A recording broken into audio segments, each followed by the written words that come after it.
મોટા ભાગના પાના ઉપર આલેખાય છે એક પ્રશ્નાર્થ. ઘણીવાર જાણી બુજીને ભૂલી જવાય છે કે ભૂલાવી દેવાય છે એક પ્રશ્નાર્થ.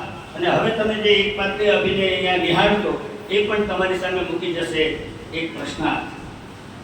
30 ઓક્ટોબર 1984 તે દિવસે રાત્રે લાઇટ ન હોવાથી ગામ અંધકારની ચાદર ઓઢીને સૂઈ ગયું હતું. ભેજ ઘડિયાળમાં 12 ના ટકોરા થયા. સરિતા અતિ ધીમેથી ઉઠી મનોમન એના પતિને વંદન કરી એ રસોડામાં ગઈ અને એક મહાભયાનક ઘટનાએ જન્મ લીધો.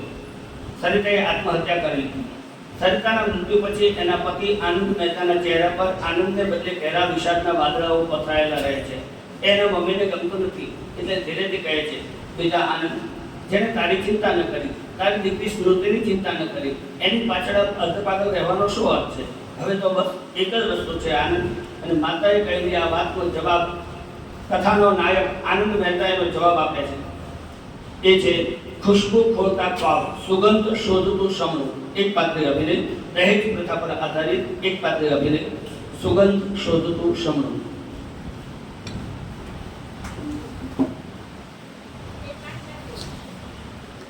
છેલ્લું જે વાક્ય હતું છેલ્લે સુધી સંભળાજો, ચિંતા નહીં. છેલ્લું જે વાક્ય હતું ત્યાંથી હું શરૂ કરું છું. પિતા આનંદ, જેને તારી ચિંતા ન કરી, તારી દીકરી સ્મૃતિની ચિંતા ન કરી, એની પાછળ અર્ધપાગલ રહેવાનો શું અર્થ છે?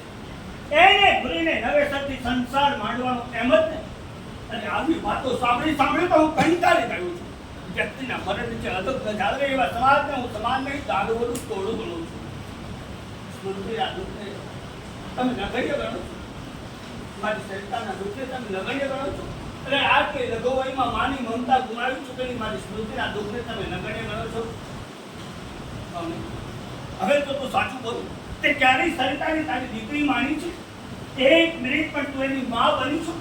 મારા અને સરિતા વચ્ચે સતત ગેરસમજૂતીની દિવાલ ઊભી કરવાનો તારો પ્રયત્ન, સરિતાને એના માતા પિતા ભાઈ બહેનને મળવા માટે તરફથી રાખી પિયરનું પાદર પર નહીં જોવા દેવાનો તારો ક્રોધ થાય છે.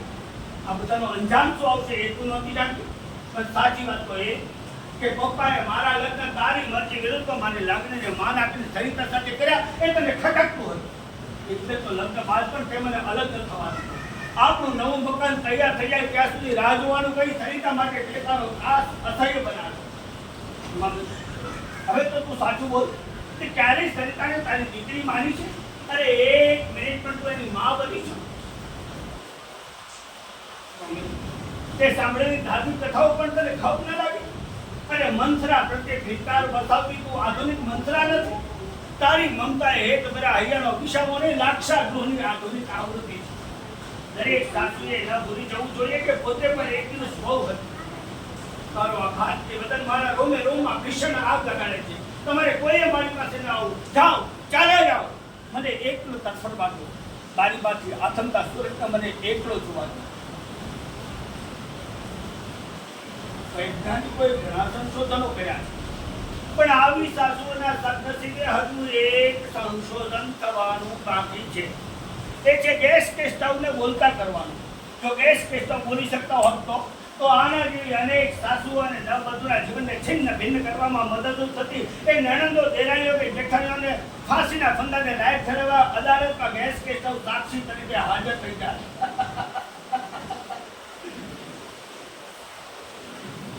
પણ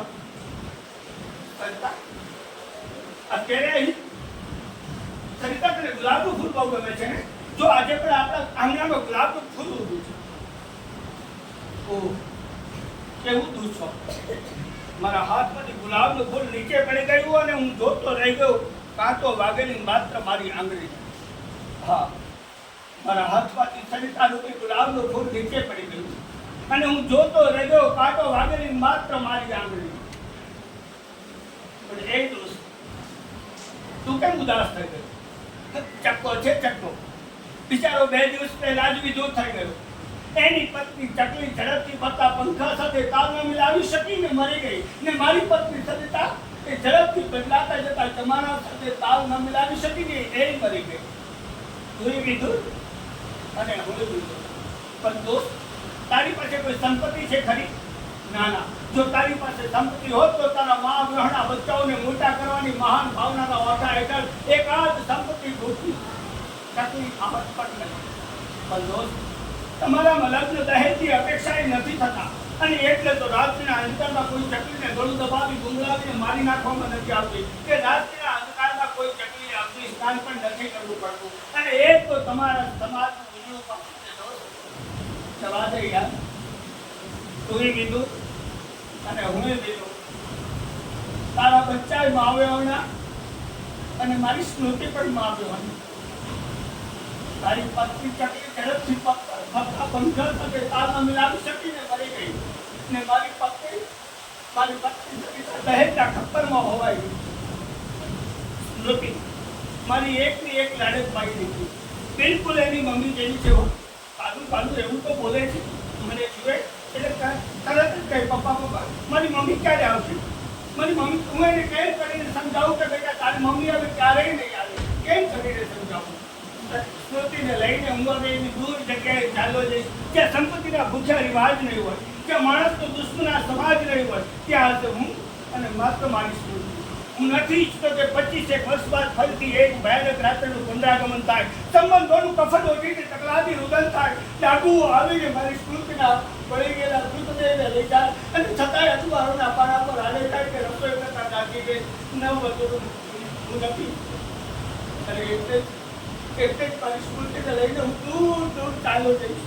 કોઈ તો કહું, મારી સરિતાની સ્મૃતિ, મારી એકને એક લાડકવાળી દીકરી સચવાઈ તો જશે ને, એને દહેજનું રાક્ષસ તીખી પણ નહીં નાખે ને, રાત્રિના અંધકારમાં એને અગ્નિ સ્નાન તો નહીં કરવું પડે ને, એને ગળું દબાવી ગુંગળાવીને મારી તો નહીં નાખે ને, દહેજના ખપ્પરમાં મારી દીકરી હોમાઈ તો જાય ને, બચી જશે ને મારી દીકરી.